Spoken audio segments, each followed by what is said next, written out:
oyster, and it was so cold, it was 30 and 40 below zero, that the pad would freeze in your shoe, and then your feet would freeze. So I had an extra pair of socks, and it didn't matter whether it was middle of the day or middle of the night, or how cold it was, I would take my socks off and change them, and I'd put the wet ones under my arms, so they get a little bit dry.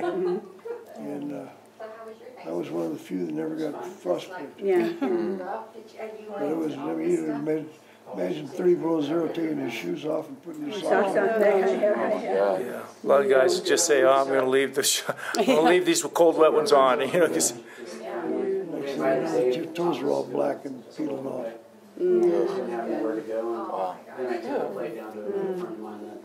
We're looking for juicy stories that nobody knows yet. What about the guy who lost his feet and fingers was left to death, and he said it was you who pulled him out? It was the guy in the Army. We went to the reservoir was all frozen over, and these guys had been surrounded by all these Chinese and China. And this guy was in an ambulance, and he said that the Chinese stopped him and come up to the ambulance and shot everybody in the ambulance again. The guys laying in their what do you call those? Stretchers? Stretchers. They shot him, and he saw what was happening. These other Jeeps, and they were working their way up to him, and he slipped out of the Jeep and crawled underneath it.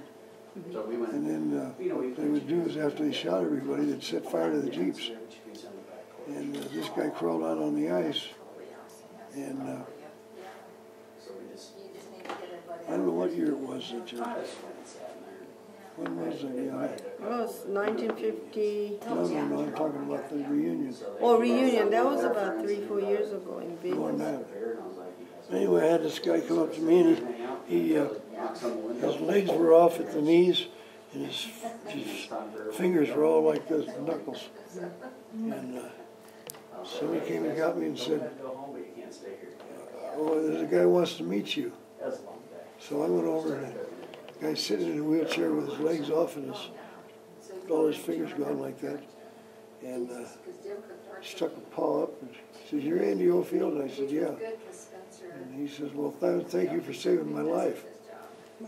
And I said, "Well, I didn't save your life." I said, the guys I was after were doggies, meaning soldiers. He says, "I was a doggie." And he says, "I know it was you because when you pulled me up out of the ice, I asked what your name was." And he said, "I'll never forget it." Wow. And he had, we got him onto a plane and got him out of there and took him to Japan. And he said they put him in a hallway on a gurney because they figured he was just so far gone he was going to die. And he just said, "Hey, you bastards, you're not going to die, get me out of here." So they took him in and operated on him, and then they sent him to Honolulu to the hospital, and he spent several years in the hospital. But he was able to finally get artificial legs, artificial hands, and actually went back to school and got a teaching degree, and got married and had 5 kids. Wow. That's great. So, see, you're responsible for a whole other line that you didn't even know about, right? Anyway, we see him once in a while when we go to the reunions. Yeah. And these are Marine reunions? Well, it's Or just all the whole? It's called the Chosin Few. Oh, I see. Which is, we were all up there at the Chosin Reservoir, and we were surrounded by all these Chinese. I see. And so that's where the expression "retreat hell" came from. Retreat hell, we're advancing in a different direction. And this lieutenant colonel we had that later became a general, Chesty Puller, he called the troops together and he says, "All right, guys," he says, "the Chinese have got us surrounded out in front, and they've got us surrounded in the back, and they're advancing on both sides." He says, there's so many of them, they can't get away now, let's go get them. You didn't have much choice. That's what the Marines do. They won't get away this time. You know, they go towards the fire. And You know, we had to walk out of there. That's 60 miles, and it was very similar to being like right here at June Lake, because the terrain was just like this. It'd be similar to walking to Bishop. Wow. Down that mountain road, and You took your wounded with you and took the wounded with you? Or? took all our wounded with us, and most of the dead bodies. But the Chinese blew up the road, all the bridges on the roads. In one place there was a big canyon, and blew up the bridge, and we were trapped on the high side. And the Marine Corps of Engineers flew in some big bridges. And flew them in the big Pontoon things that I've seen in No, they were just a section of bridge. Oh, section of a bridge. And they had 3 sections, and they flew them into us.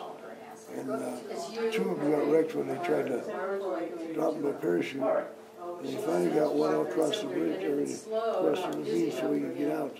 Did you jump? Did you say about parachute? No, they dropped the bridge by parachute. Oh, okay.